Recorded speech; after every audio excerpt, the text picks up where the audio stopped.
What is up? And welcome back to the Thriving Stylist podcast. I'm your host, Britt Seva. And today we're going to talk about something that makes everyone a little bit uncomfortable. Retirement Planning 101. This is something I've coached to in Thriver Society, I think forever. I think that I've coached this since day one of the program launching because it's something I'm very passionate about. And I know it's a really uncomfortable topic because for me, too, I don't love the idea of getting to an age where I can't work anymore. I really like working. I like being active. And like the thought of retirement in that season of life is complicated. And for some of us, it's like, oh my gosh, I don't even want to think about that. Like, let me live. I have so many other things going on right now. I just want to enjoy the present. And listen, I want you to enjoy the present. However, if you don't plan, the future coming is inevitable. Like if we are so lucky, we should be so lucky to get to the place of retirement because many people never do. And so we need to plan for what that season of our life is going to look like or be at the mercy of the choices we make today. And the reason why I think this is important is that retirement is much, much, much easier if you start preparing for it when you're younger. It is exponentially harder to make retirement happen with every single decade that passes. And it doesn't mean it's impossible. It's never impossible. Anything is always possible. But retirement relies on what's called compound interest. We're going to get into a little bit of that today. And compound interest requires time. Like that is the ingredient that makes it all come together. If anybody listening to this is a baker, you know how you can't make like a really great well-risen bread without yeast? It's the same thing. Like you will really struggle to retire if you lose the gift of compound interest, and compound interest only works with time. And that's why starting early, investing early, making good financial choices early costs you so much less in the long run than it will if you wait. So I really want to dig into this, and I will say there's going to be pieces of this that are a little bit geeky. I'm going to make it as light and easy to understand as possible. We are going to talk about why to worry about retirement, how to do it, different types of account, life insurance. Do you need to be contributing to your team members? We're really going to dig into it. What do you do with the money you have? Tell me about high yield savings. I want to get into as much as I can. We're going to go into some stats and figures. I have a lot of sources to reference today.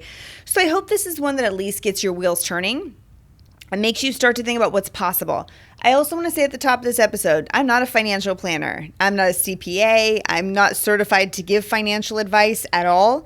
Everything I've pulled into this episode is sourced, and it's sourced from places like Yahoo Finance, NerdWallet, Fidelity. So what I've done is pulled resources I have found. I really encourage you to do the same, to find a professional who can walk you through this.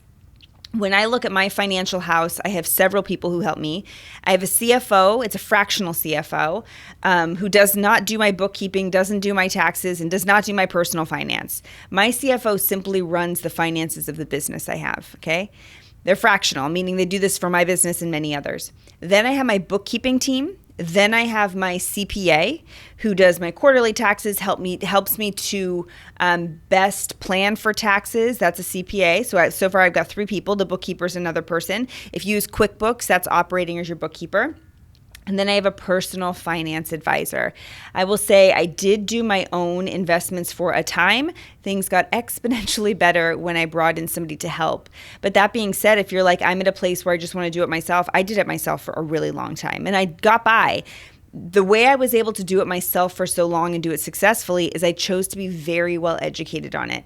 I read books on investing. I read books on retirement. Like I geeked out over the stuff nobody wants to geek out over, and I was able to do it myself. If you don't want to geek out, please hire a professional. It makes just such a huge, huge difference. Now, before I get into the good stuff, I want to give a shout out to this episode's sponsor, Vagaro. Vagaro is, without a shadow of a doubt, one of my favorite business management systems for stylists and salon owners today. They've been at the top of my salon software guide for, I think, going on 5 years.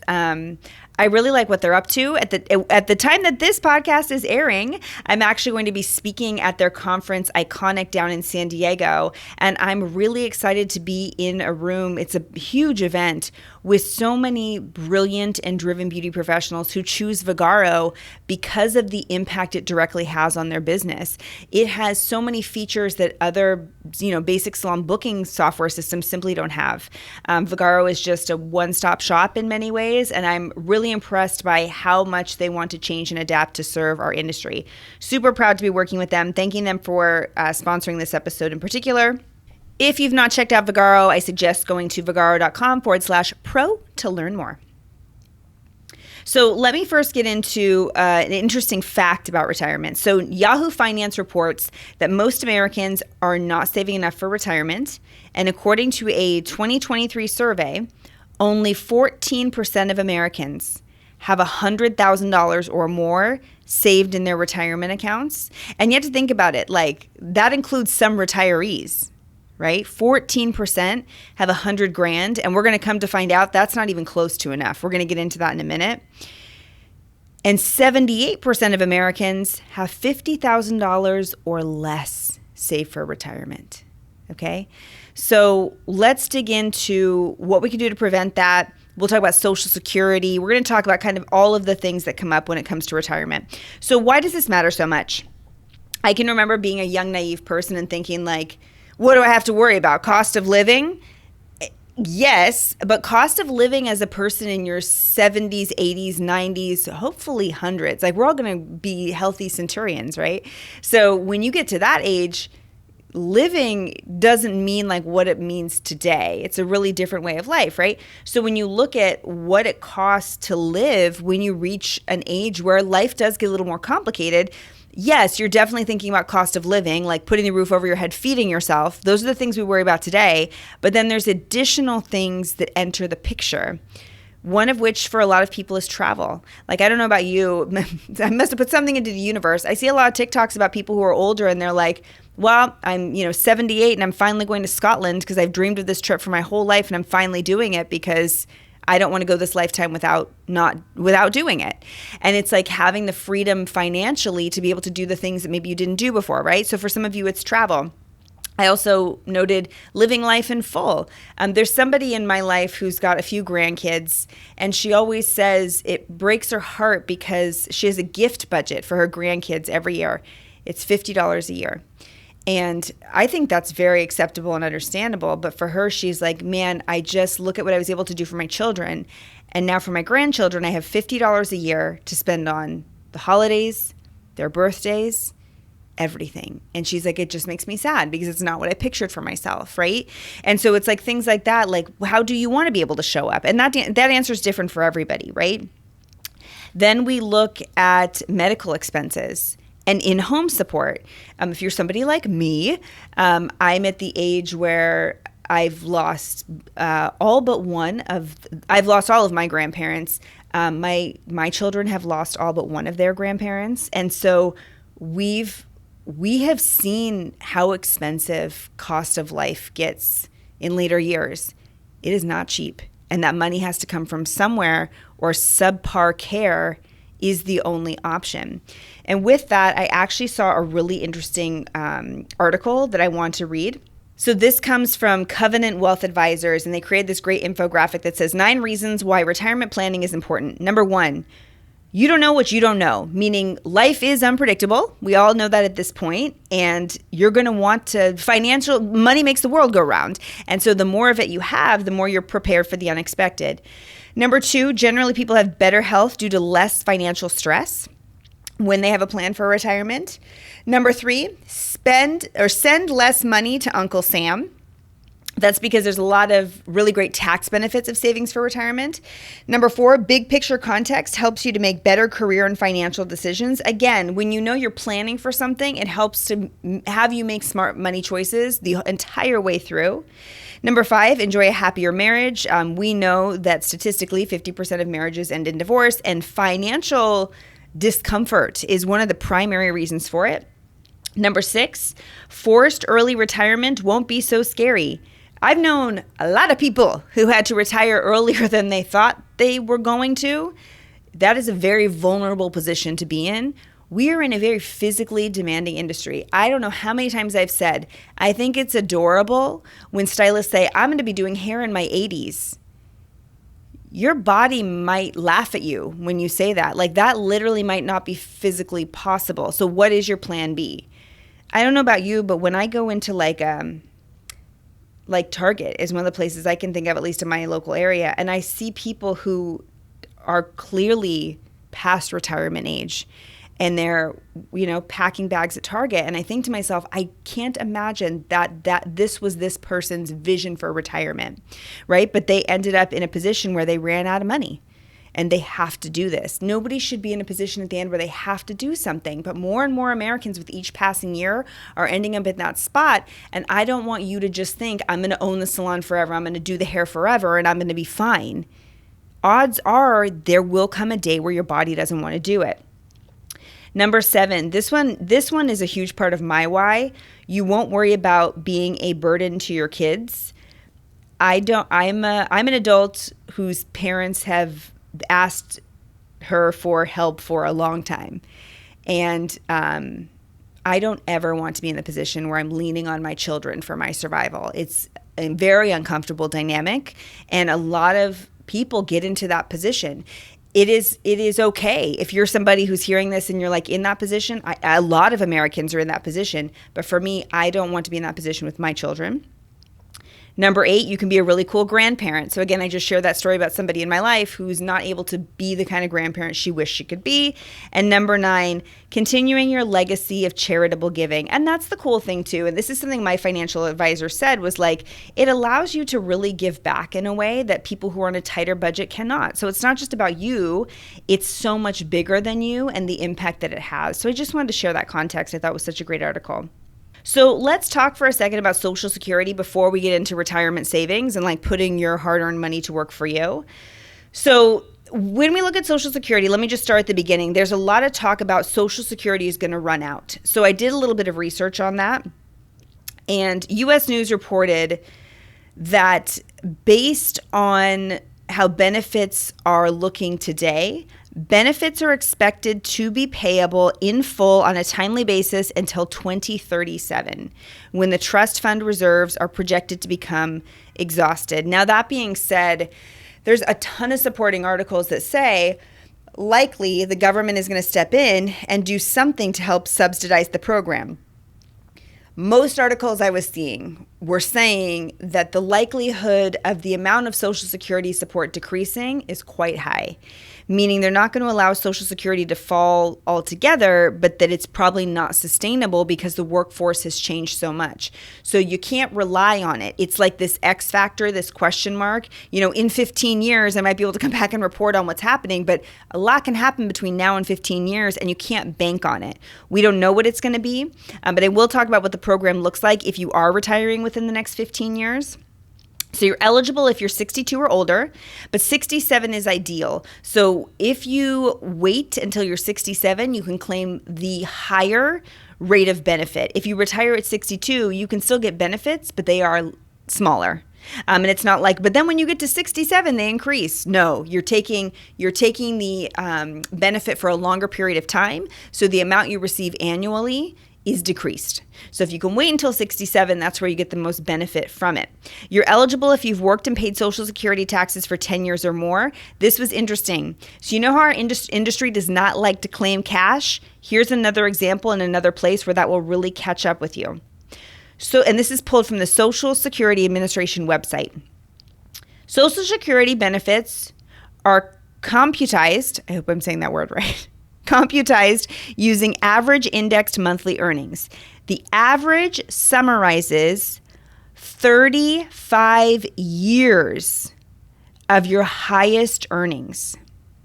We apply a formula to this average to compute the primary insurance amount, the PIA, and the PIA is the basis for the benefits that are paid to an individual.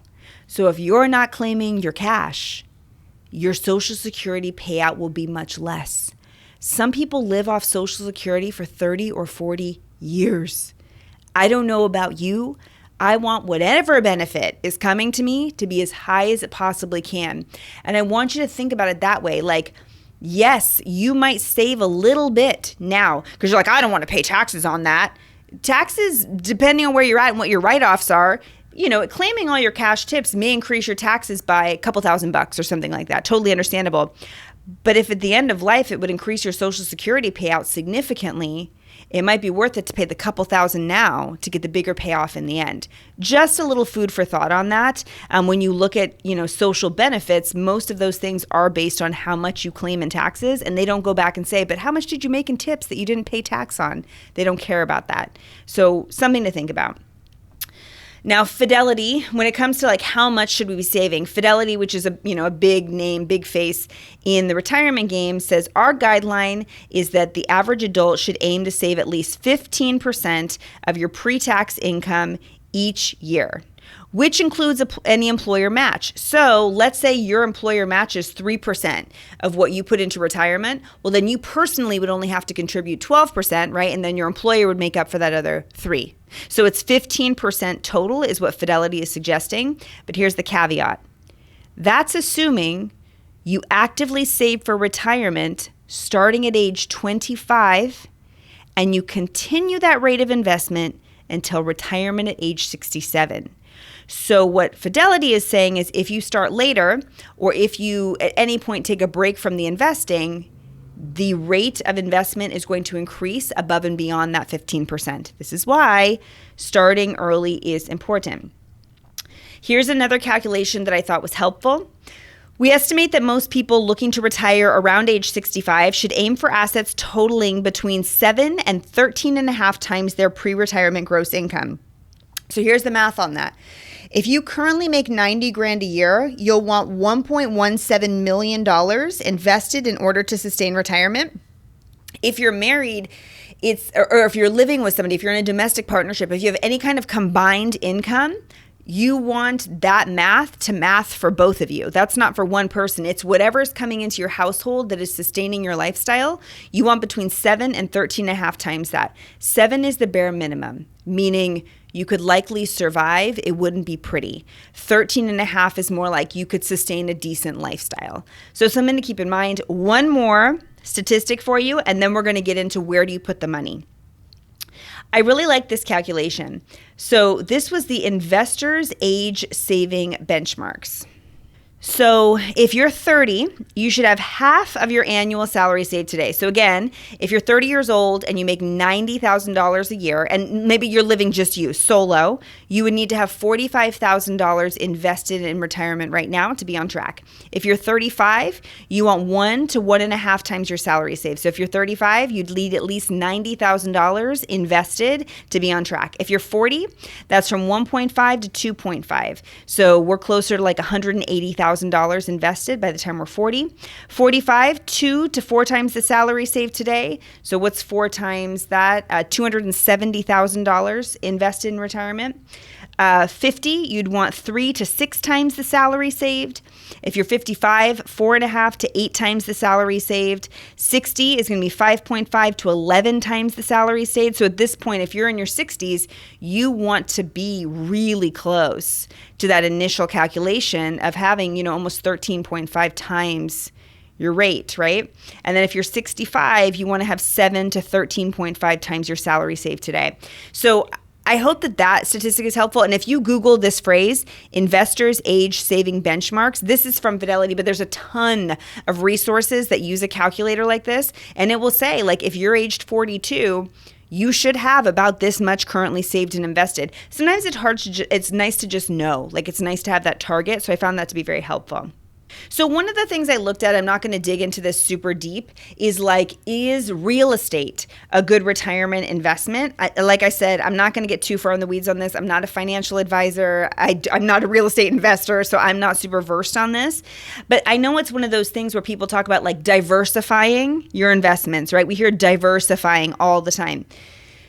I actually asked my financial planner about this, and his response to me was like, well, okay, how much research have you done? And I was like, 0. I've done no research. And he was like, okay, great. So you're interested in something you know nothing about? And I was like, well, yeah, that's why I'm asking you. And he was like, fair. And he said, if you want to be a real estate investor, that better be something you're passionate about. You better do copious amounts of research. You better want that to be almost like a part-time job for you. And for some people, they like it. It's like a game like business. And I was like, I don't know if I want to do all that. And he was like, fair. He said, I'm going to give you the same advice that I give somebody who's investing in the stock market. Do it from a knowledgeable standpoint. You don't go into anything based on a TikTok you saw. Like, no matter what viral meme you saw that says like, oh, the money's in blah, blah, blah right now. He was like, everyone's going to try and spin you whatever all the time. Do your research, get educated, and then make an educated choice. I really appreciated that advice. So anyway, he was like, let's skip in becoming a real estate mogul for now. And let's see how interested you actually get in it. Because there's plenty of ways to make a great return. And that's the point of me saying that. If you want it to be real estate, have it be. But do your research on that. U.S. News said, when people are looking at comparison between traditional retirement savings and real estate, the truth is that both tactics have their merits and drawbacks. Stocks, for example, offer greater liquidity and higher profit margins over a shorter time horizon. Purchasing real estate may be more suitable if you want consistent returns and tax advantages. So again, it's not so simple as like, what's going to make me the most money? And that's the standpoint my advisor was coming from, is like, what are your goals? What is it we're trying to achieve here? And I really like that clarification. So let's look at how you're going to make this money possible. Because here's what you don't do. You don't just try to take 15% of the money you make and put it in a savings account. That will never amount to millions of dollars. Well, depending on how much money you're making, maybe it will, but it's not the easiest way. And it's not the way you're going to maximize your rate of return. So let's first talk about high yield savings, which I think is a very good entry point. So especially now, there's some really fantastic high yield savings options, like some very high interest savings accounts that give like a 3, 4, 5% rate of return. That's pretty phenomenal. So when you look at a high yield savings, you basically put a chunk of cash in there, and there is a guaranteed interest rate of return. Versus in the stock market, right? You can make a ton of cash or you can lose money. With a high yield savings, you're guaranteed to gain. However, the gain is not what it could be going somewhere else. So high yield savings is a nice, safe place to start. If you're not ready to get into something else, generally speaking, that's not going to be the end all be all, but it's something to look into. So when you look at the cons of high yield savings, it's smaller returns versus most other investments. Restrictions on withdrawals. So even though it's a savings, you can't just be taking money off at any time you want to. You kind of got to put it there and leave it there. So every bank that you invest with high yield savings wise has their own terms, but generally speaking, it's not like come and get it whenever you want it. That's not usually the terms. And then there are always going to be maintenance fees that apply. So you have to look at how that offsets. Like, okay, you're making an interest, but there is a fee. Versus other investments where there's no fees. So again, yes, it's an easy entry point. In a lot of ways, it feels like really cozy, which is nice. It's a good like first step into the world of investing, but there's pros and cons like there is to everything else. Let's really quickly dabble into life insurances, and then we're going to get into all the different types of retirement savings and what those can look like. So I actually leaned into Policy Genius when I looked up life insurances.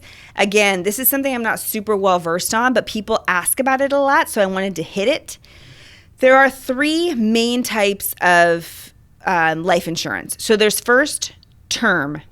So term life insurance is the most affordable and it is the most widely used. So it's most everybody chooses to start here. It's relatively inexpensive. It works for a set number of years and then it expires, hence the name term, right? You pay premiums every single month.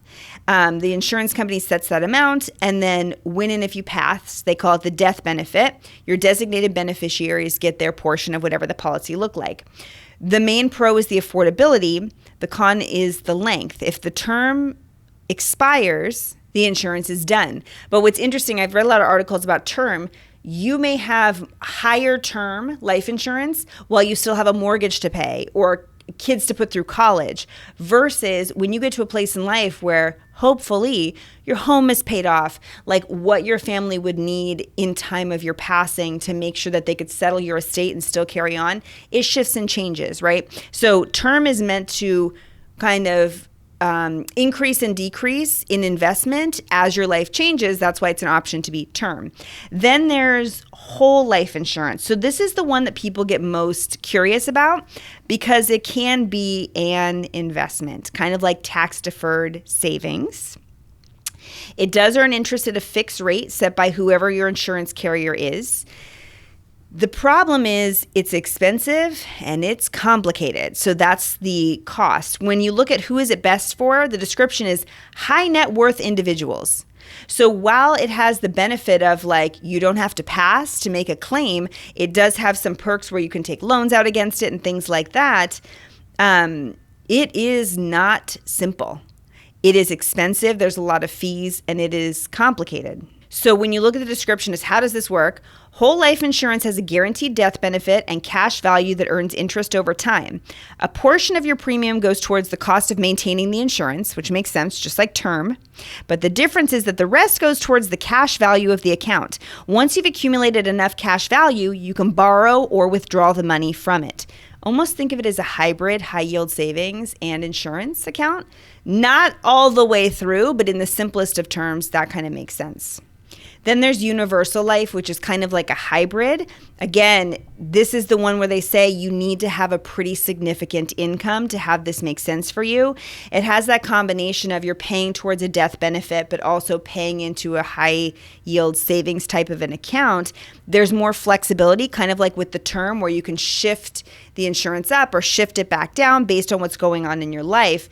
However, there is some investment risk. So when you're looking at something like a high yield savings, there's essentially a guaranteed rate of return. Not with this. It's riskier. You can make money. You can lose money. Again, I'm not super researched on life insurances. I would strongly suggest talking to an insurance professional or a financial advisor to learn more. But for those who are curious, I encourage you to get curiouser and curiouser because I personally have been approached by insurance brokers who have tried to sell me something and then I looked into it and I was like, oh, bloop, that's not an investment at all. And so you really need to be sure that you're getting good advice from who you trust so that it actually makes sense for you. So when we look at retirement, generally speaking, we look at things like IRAs, or people say I have a 401k or a 403b. So I want to talk about the primary types. Now, there are other types beyond the ones I'm going to get into, but these are the ones most commonly used in our industry. So we have Roths, traditionals, 401ks, and simples. Oh, and SEPs. How could we forget the SEP? So there's pros and cons to each. Each has maximums and different things that to keep in mind. I want to try and keep this simple. This is already a long podcast. So when you look at a Roth, the biggest benefit and the thing that makes a Roth different and special is that a Roth IRA offers tax-free growth and tax-free withdrawals in retirement. You pay the tax now, not later. So when you fund a Roth, you're funding it with post-tax money. So basically net earnings are what fund the Roth. There's a limit of a $6,500 per year contribution currently in 2023. It changes all the time, but currently it's $6,500 a year. It's post-tax. When you go to withdraw off it, when terms are applicable, so at the time of retirement, you can take that money tax-free. Now, if you withdraw off any of these retirement accounts early, there is a massive tax implication.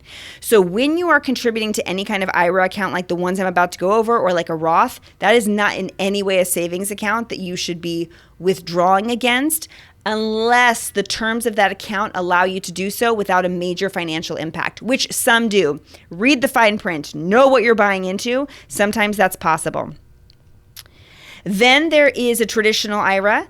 This is a pre-tax contribution. So Roth was post, this is pre. Again, a $6,500 a year maximum contribution, so you cannot contribute more than that. However, it is tax-free, so it reduces your tax implication, which is nice. So remember, I'm saying that these have $6,500 a limit maximums. For a lot of you, if that represents less than 15% of your income, that will not be enough. So you might do a Roth and a traditional and maybe something else. A lot of people have multiple accounts, so don't feel like you only have to pick one. Then let's talk about 401ks and simple IRAs. So the difference between a traditional IRA and a 401k or a simple is you can set up a traditional IRA anytime, okay? A 401k or a simple has to be associated with a business. So there is a pretty significant difference between the 401k and the simple. The 401k does not require employer contributions. So if you're a salon owner, potentially, you could open up a 401k offering to your team, like as an administrator, without having to do matched contributions. If you do a simple IRA, you must contribute to those employee retirement accounts. So both would be administered through companies. Both have different annual limits and maximums. The difference being the simple is much easier to put together, hence the name simple. However, as an employer, you must contribute to your employees' accounts. So one of the things a lot of people do is they decide that once they have put themselves on payroll, like we have a lot of stylists listening to this who are self-employed, they have no employees, but they've put themselves on payroll, right? They've established themselves as an LLC filing as an S Corp or something like that. They've put themselves on payroll. And now they want to contribute to a retirement account. You can do that. However, you have to be very mindful about the type of account you set up and how those contributions are being made, because as soon as you go to hire one employee, whether it's an assistant or a stylist or whatever, there may be retirement complexities with that. So here's something that you should really, really know about SEP IRAs. I'm going to read you a quote. Generally, SEP IRAs are best for self-employed people or small business owners with few or no employees. And here's why. If you have employees whom the IRS considers eligible participants in your plan, you must contribute on their behalf. And those contributions must be an equal percentage of compensation to your own. So if you're contributing 15% towards your SEP, you must also contribute 15% of that employee's compensation to their plan. Often that is not ideal. So if you currently have a SEP, like a self-employed IRA, the cool thing about SEPs is they have pretty high maximums. So you can be socking away a lot of money in a SEP. The cap at this point is over 15%. So if you are working on your own, you can do a SEP and maybe a Roth and really be hitting all of your retirement objectives. As soon as you hire your first employee, though, things get really complicated. So when we look at all these different IRA options and it's whoa, there's the SEP, there's the simple, there's the 401k, there's the traditional, the Roth, it's because there's nuances to each and every one of them. I gave you the most 10,000 foot view without getting into the details on all of those things. And there are more. We didn't talk 403Bs. There's more options out there. My point in sharing all of that and possibly even making it sound complicated is to let you know it is very complicated. And what I wouldn't want you to do is say something like, I'm self-employed. I should probably do the self-employed IRA. Be careful, because you don't know what the implications of that will be. Some of the verbiage is very misleading. And so really working with somebody who can tell you, honestly, for you, I wouldn't go SEP. I would maybe go, traditional and Roth for now. Or maybe you do simple and we look at administering something like that. If you do a simple IRA, like I said, the employer must contribute. So if you are, for me, we have a simple IRA set up at my business. I contribute to myself. I contribute to my team as well. That's how it is set up. I wanted to do it that way. That makes me feel good. But you have to be abiding by the rules. That's why there are so many different types of accounts. Now, lastly, no matter where you decide to put your money to prepare for retirement, you must invest it somehow. Remember at the beginning we talked about compound interest? If your interest is not compounding, it will be very difficult to meet your financial goals. You must be allowing that interest to accrue somewhere. And so if you're putting money, let's say, into a 401k, you must then on the back end do something with it. It can't just sit in the 401k and make money. You got to put it in the market. You got to put it in stocks. You got to put it in mutual funds.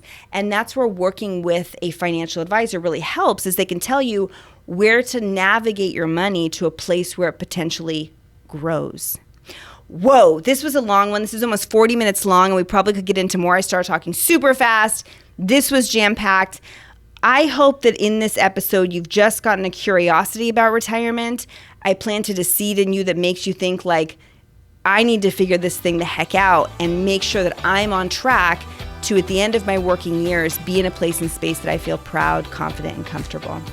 Y'all, so much love. Happy business building, and I'll see you on the next one.